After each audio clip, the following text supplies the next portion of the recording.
Mengenai hal yang menyelamatkan tidak? Bapak Ibu ini yang senang-senang, yang susah-susah. Karena itu baca kitab suci. Sederhana sekali. Khususnya semua para kudus mengaruniakan warisan yang baik-baik.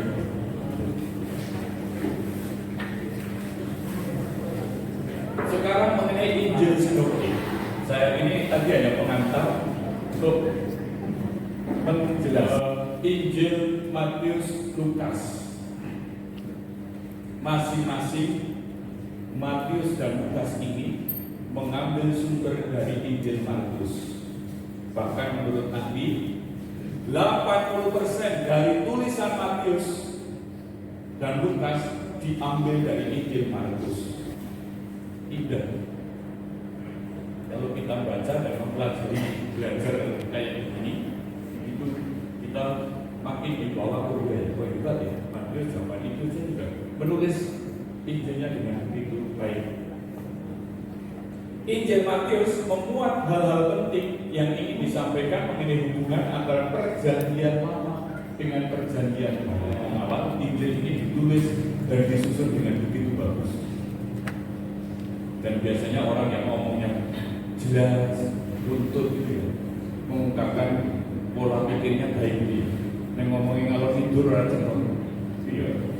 Bisa bertanya bagaimana tampak dalam perjalanan misi Santo Paulus sudah menjadi pusat misi. Paulus mau kemana itu berangkat dari Antiokhia.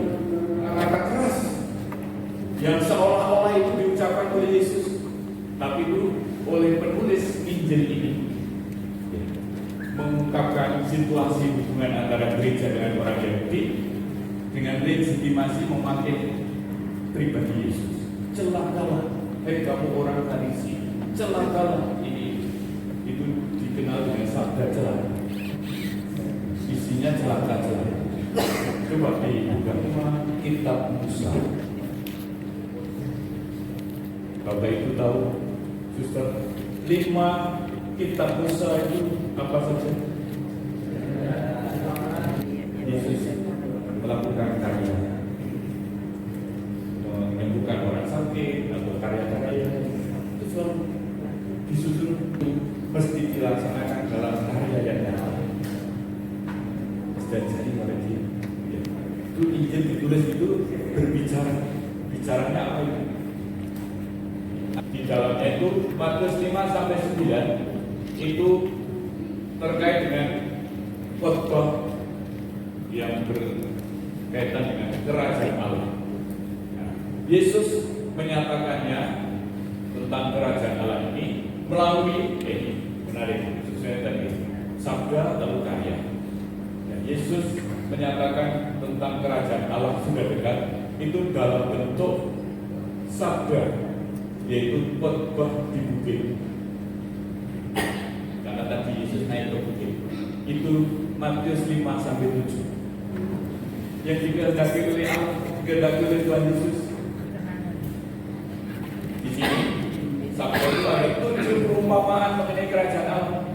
Dari Matius 13 sampai 15. Matius 13 saja, sorry. Lalu ada karya tentang mengarah kepada pengakuan Petrus dan seterusnya. Secara definitif nyata dalam peristiwa kebangkitan Yesus.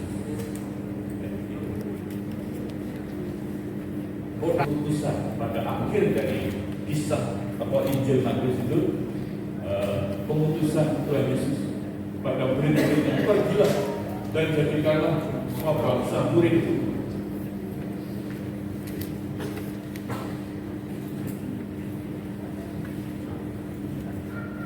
Tidak langsung mudeng tidak terdoa. Kata kerajaan dalam Injil Matius muncul 50 kali. Ini bukan karena kebetulan, ini disengaja ya. Dengan kata kunci kerajaan surga, misalnya bertobatlah kerajaan surga sudah dekat dan seterusnya. Bapak Ibu, suster bisa ngecek kalau saya ngomong muncul 50-nya. Bukan hanya kisah biasa begitu saja, tetapi ada suatu pesan yang mau disampaikan, itu nama teologi. teologi Matius, kerajaan surga yang disebut-sebut itu bagi orang Yahudi zaman itu tuh paham sekali.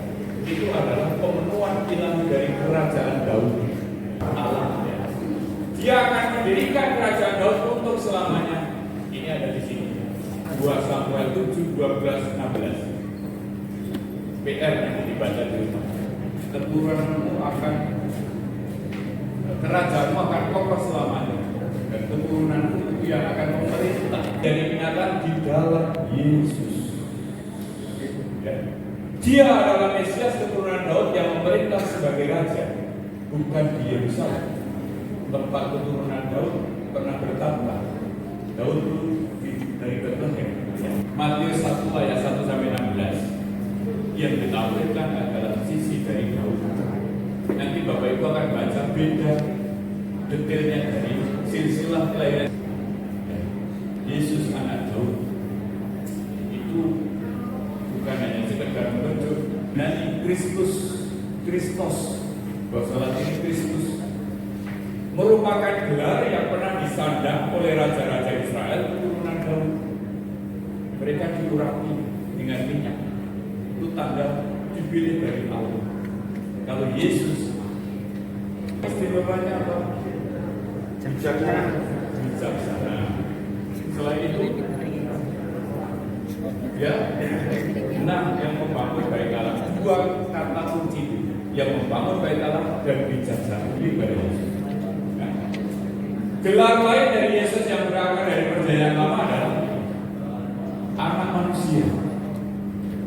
Kita sering mendengar itu dari Matius, baca pada minggu lalu dalam Jumat Agung yang dinubuatkan oleh Nabi Yesaya. Ini semua itu menuju kepada Yesus.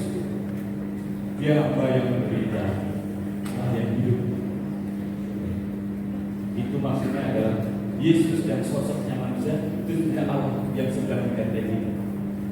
Aku oleh Bapakku, dan tidak seorang pun mengenal anak selain Bapa, dan tidak seorang pun mengenal Bapa selain anak, dan orang yang kepadanya anak itu berkenan menyatakannya.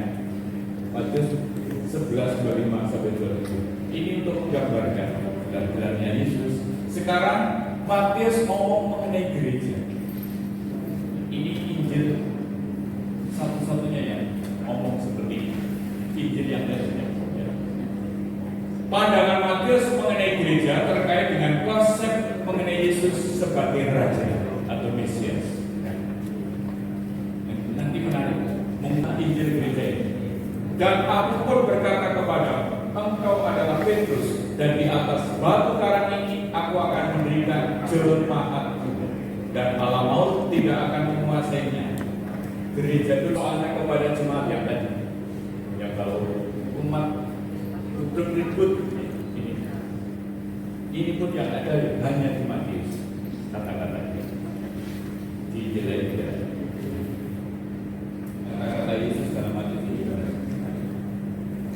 konon Petrus itu dari Yerusalem sampai ke rumah dan disalibkan dengan cara Bait Allah di Israel adalah sebuah bangunan megah sekali yang bangun Salomo. Tanda perjanjian Allah dengan Daud yang dibangun oleh putra Daud namanya Salomo. Ini bukan membangun bait Allah, dia membangun gereja.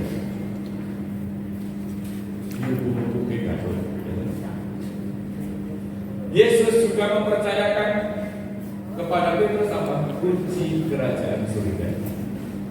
Sering mendengar ya. Itu bahkan menjadi logonya rumah Daud itu ada kuncinya. Ya. Yesus ngomong kunci kerajaan surga. Aku akan menaruh kunci rumah Daud ke atas baunya siapa? Lah, sebelum ada Petrus, baunya itu adalah Eliakim. Dibaca kesuruhan Yesaya ini nyata dalam gereja, dalam diri kita yang percaya kepada Yesus, kita namanya gereja. Dan gereja dalam beberapa hal mencontoh pemerintahan kerajaan Daud dan Salomo. Mencontoh kerajaan Daud itu politik, ya. Tapi gereja yang mencontoh kerajaan Daud dan Salomo ini lebih-lebih bersifat spiritual. Fungsinya adalah bukan untuk mengatur urusan-urusan duniawi, namun untuk mentransformasikan, untuk membaharui tatanan dunia yang sementara ini dan memberinya berkah dari surga. Setiap hari kepada Bapa, doanya apa? Ini doa apa ini? Nah, Bapak Ibu suster setiap hari mendoakan doa Bapak ini. Salah satu rumusnya, datanglah kerajaan. Itu nanti penuhnya di surga, tetapi gara-gara sudah. Jadi Injil gereja itu di mana Tuhan menyertai kita karena apa? Tadi sudah sama. Jemaat hidup dalam situasi cemas dan takut, ya, karena itu tadi mereka diusir dari sinagoga, lalu sudah tidak lagi punya bait Allah karena sudah dihancurkan, ya. Lalu orang-orang dari non Yahudi juga sudah mulai banyak yang bergabung. Mereka orang yang berasal dari tradisi satu yang telah diperintahkan kepada, dan ketahuilah aku menyertai kamu senantiasa sampai pada akhir zaman. Mengejar kebenaran yang melampaui hukum Musa. Ya. Orang Yahudi hukum Musa itu sudah segala-galanya harus ditepati. Yesus meminta kamu melebihi dari sekedar melaksanakan hukum ini. Tidak dihapus manusia itu. Berarti meniru kerendahan hatinya dan memikul salib seperti yang dilakukan. Para murid hendaknya memiliki integritas satu kata dan perbuatan, menunjukkan belas kasihan dan rohani juga mencakup puasa sebentar ada dan persekutuan dengan Bapa dalam doa. Itu tetap dilakukan. Murid yang dikasih Tuhan adalah dia yang melakukan kehendak Bapa dan memiliki kerajaan surga. Injil Matius, Injil pertama yang secara unik cocok untuk pengajaran katekisme dan pewartaan Injil tentang apa? Tentang kerajaan Allah dan gereja. Matius ini sebenarnya mau memberi katekisme kepada umatnya zaman itu. Inspirasi kita tentang bagaimana kita menjalani kehidupan baru yang diwartakan oleh Yesus, ditawarkan oleh Yesus. Kita dia contoh-contoh yang saya katakan. Terlalu banyak di antara kita yang membaca.